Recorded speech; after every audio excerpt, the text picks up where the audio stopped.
Hello दोस्तों, मैं सी राहुल अग्रवाल।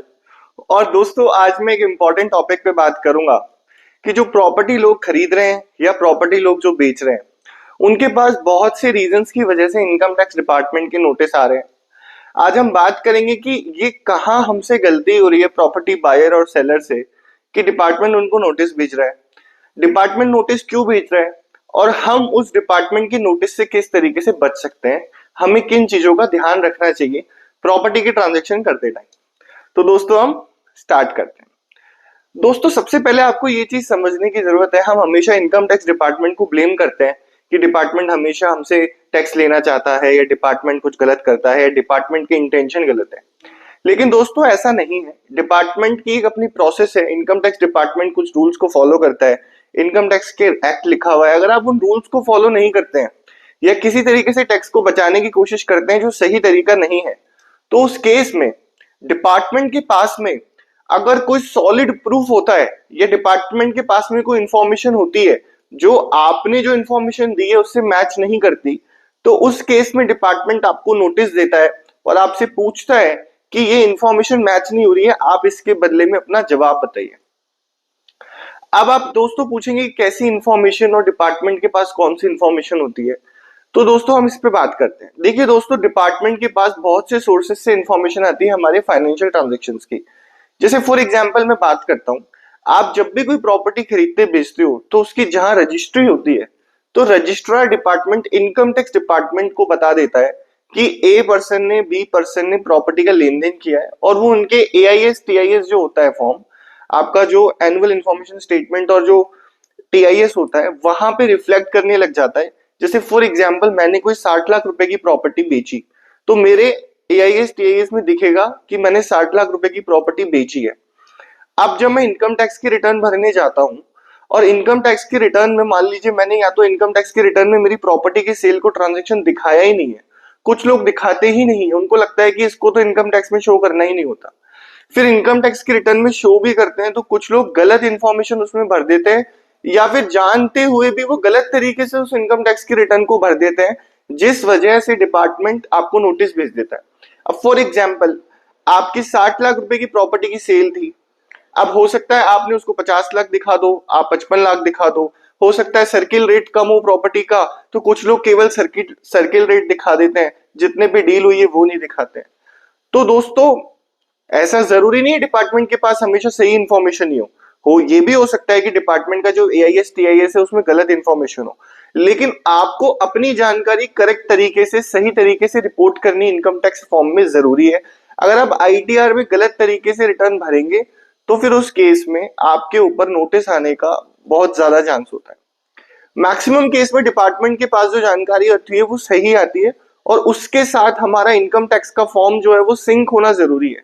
अगर वो सही इंफॉर्मेशन मैच नहीं होगी, अगर डिस्प्यूट आता है, इंफॉर्मेशन मिसमैच है, तो उस केस में नोटिस आना पक्का है।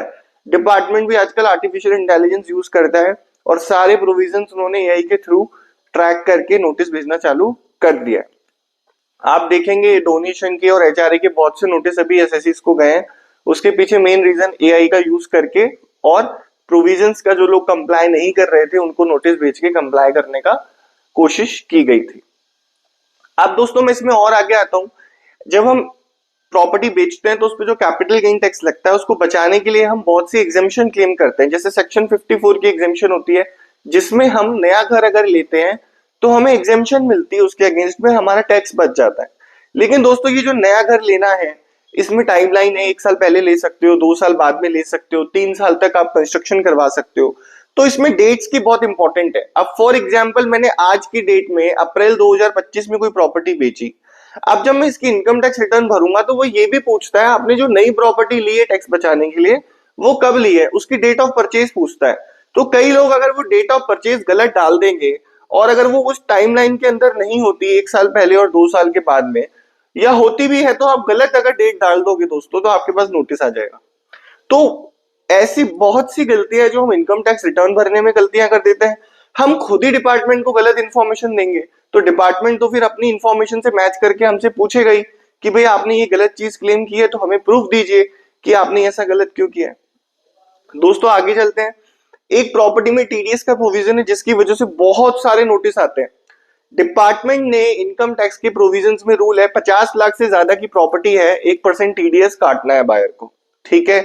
अब इसमें रूल ये भी है कि जॉइंट ओनरशिप के है तो दो अलग अलग जगह ए और बी का आधा आधा टीडीएस कटेगा, लेकिन लोगों को इस बारे में पता ही नहीं होता और लोग एक ही जने का पूरा टीडीएस काट देते हैं। तो जब इनकम टैक्स रिटर्न भरी जाती है और उस टाइम जब रजिस्ट्रार से तो ये रिपोर्टिंग होती है कि दो जनों ने प्रॉपर्टी ली है, लेकिन आप टीडीएस आपने एक जने का काटा होता है, तो उस केस में मिसमैच आ जाता है।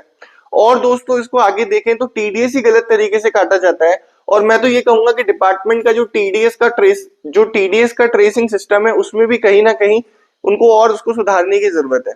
क्योंकि दोस्तों फॉर एग्जाम्पल अगर आपने उसमें राउंड ऑफ में भी टीडीएस कम काटा है ना 1 रुपए का, तो उस केस में शॉर्ट डिडक्शन के नोटिस आ जाते हैं आपके पास में। तो फॉर एग्जाम्पल अगर मान लो 0.05 का टीडीएस बन रहा है और आपने 0.05 ही काटा, उसको राउंड अप नहीं किया, एक नहीं किया, तो 0.05 का शॉर्ट डिडक्शन का नोटिस आ जाएगा, पेनल्टी लग जाएगी और इंटरेस्ट लग के आ जाएगा। तो उस केस में हमें टीडीएस को राउंड अप करना जरूरी है, मतलब हमें राउंड फिगर में 1 रुपया ज्यादा ही टीडीएस काटना चाहिए। मैं तो ये हमेशा एडवाइस करता हूं ताकि शॉर्ट डिडक्शन का टीडीएस नहीं आए। दोस्तों ये चीजें आम टैक्स पेयर्स को नहीं पता है क्योंकि वो रेगुलरली इन चीजों में डील नहीं करते हैं। इन चीजों का ध्यान रखना बहुत जरूरी है ताकि आप प्रॉपर्टी की डील आसानी से कर सके और आपके ऊपर किसी तरीके का कोई प्रॉब्लम ना हो। साथ ही में दोस्तों एक प्रोविजन होता है कि 2001 से पहले की प्रॉपर्टी है तो आपको वैल्यूएशन कराना जरूरी होता है। ज्यादातर लोग री इन्वेस्ट कर देते हैं तो वो सोचते हैं सर हमें वैल्यूएशन करवाने की नीड नहीं है। कुछ केसेस में आप नहीं भी करवा सकते, लेकिन दोस्तों क्योंकि रूल है तो आपको करवाना चाहिए ताकि इन फ्यूचर अगर आपको कभी नीड पड़े तो आप वो प्रूफ दिखा सके कि हमने वैल्यूएशन करवाया है और हमारा जो हमने कॉस्टिंग ली है 2001 की उसके पीछे ये हमारा बेस है। एक मेजर इंपॉर्टेंट इशू जो है प्रॉपर्टी में कैश का है। आपने प्रॉपर्टी बेच के कैश ले लिया, उस कैश को आप अकाउंट में जमा करा देते हो। अब बैंक अकाउंट में जब इतना कैश जमा होता है तो डिपार्टमेंट आपसे पूछ सकता है कि ये पैसा कहां से आया, और आप बोल देते हैं कि ये तो मेरा प्रॉपर्टी बेच के आया है। और जो प्रॉपर्टी बायर है वो कभी एक्सेप्ट नहीं करेगा कि वो पैसा उसने कैश दिया है आपको, क्योंकि वो इलीगल नहीं है।